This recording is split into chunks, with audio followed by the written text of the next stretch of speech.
just call me Jay. That's what my friends call me. That's what I go by. I just go by Jay. My work experience, I joined the Navy when I was 17 years old. I had a secret security clearance. There's different levels of security clearance. There's like a lower level, then there's a secret, which is what I had, which is like a mid-level, and then there's a top secret. I did not have a top secret clearance, so there's a lot that I don't know. But I did have a secret clearance. So it's basically the mid-level security clearance for the government that I had, and I did that job for 8 years. I worked in operational intelligence specifically. The radar navigation, there's a limited scope of what we're able to see. Now, granted, this is 15 or 20 years ago. What I mean by that is, with it being 15 or 20 years ago, the technology nowadays on the new warships, I would imagine, are just off the charts advanced compared to what we had, 20 years ago in the early 2000s when I was doing deployments for the Navy. We're looking at the scope of the radar. Now, this is just going off of the actual screen that we can see. Now, there's 3 different screens. There's the basic radar screen where we have this limited scope where it only goes out like 25 miles, right? Then there's this other bigger screen, and I forgot the name of it, but it goes onto this huge projection in the Combat Information Center.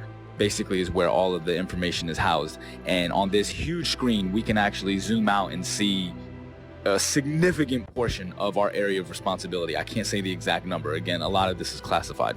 Basically, when we zoom out onto this large projectile screen, it goes in and out, right? So the reason why we're able to zoom in and then pull back out is just for accuracy. So if we're looking at something that could just be like a buoy in the water, right? Just one of the little tiny buoys that the ships can use as kind of placements to track where they're going, that can be mistaken for an actual small watercraft. So we have to be able to differentiate between that and some of the ships that we're looking for, because some of the deployments we're out there looking for drug ships, we're looking for other types of ships, submarines, basically just to keep a track of everything. That's basically what the Navy and Coast Guard do. They want to make sure that they know what's going on in the seas, and that's kind of the way the United States Navy operates.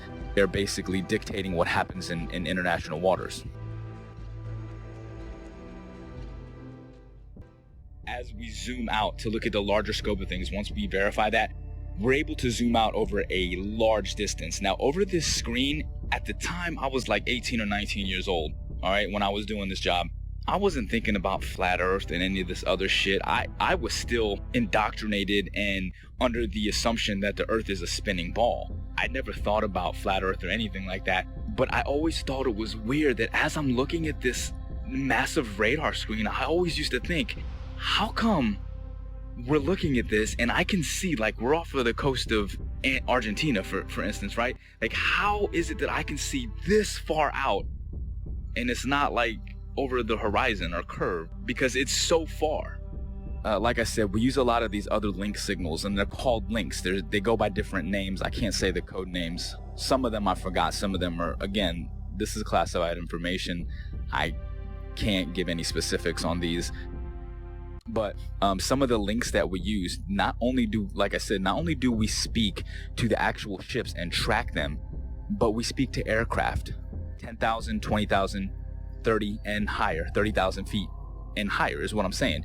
It's not just a matter that they're 30,000 feet directly. It's not like they're directly above the ship. This is what's interesting, is this aircraft could be 50, 60 miles away and 30,000 feet in the air. So you understand the angle that you have to take to be able to track this aircraft from a ship that's moving on the water. Think about that for a second.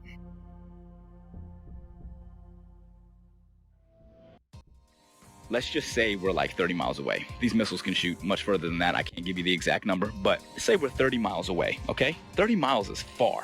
So from our ship, we can track on our we have a missile projectile. It's like a radar, but it's a little bit different. It's specifically designed to track the missiles. You and actually input the coordinates, latitude and longitude of where you want the missile to strike. Really, really high precision accuracy. Really accurate. We hit that launch and the missile, and it will hit that target 30 miles away, even longer than that. Now, here's the thing. Again, that's not possible on a curved earth. These missiles are huge. 50 caliber that are carrying massive amounts of explosives in them, okay? Each one of these missiles are probably worth hundreds of thousands of dollars. So whenever you're lining up these missiles to shoot at targets that are 30 plus miles away, if the Earth is spinning. Again, now think about this. We're not sitting like on land holding a gun, all right? So picture this. We're on a ship, like actually in the middle of the water, okay? And the missile is shooting off of the bow of the ship. So if the world is a spinning ball and we're on this curved Earth with water and we're spinning 600 miles per hour through infinite space, I'm pretty sure that it would be physically like it wouldn't even make any kind of sense on a physics type level to be able to shoot a missile from a spot in the water on a spinning ball to pinpoint accurately hit another spot. Simply does not rotate. A waypoint would be like this. Like, let's say we're out in the middle of the water and we want to hit a target that's like directly to our west, 15 miles away. But that target is able to track our missile coming at them. We don't want that target to know where the missile's coming from, so we can put in waypoint. And a waypoint would be like putting a point out like 20 miles east, and then another point like 15 miles north, and then another point like 10 miles south of that, and then put in our target. You see what I'm saying? So the missile doesn't go directly from the ship to the target. The missile will actually fly to the latitude and longitude of the waypoints that are put in, and then it will curve from there and it will hit all the waypoints and then attack the target. How is that possible on a spinning Earth? If the Earth is moving at 600 something miles per hour or whatever they say it is, there's no way that missile could stay. There's no way that missile would be able to keep track. Do you understand what I'm saying? At least that's how I'm looking at it. It may be a little bit harder to visualize if you actually weren't seeing it the way that I would see it, or there, or understanding and putting in the coordinates or seeing how this actually worked out. But I'm telling you, like, from my perspective, that is one of the things that makes it virtually impossible to accept the globe as this. Well, it's a fake lie. It's a theory. It's garbage is what it is.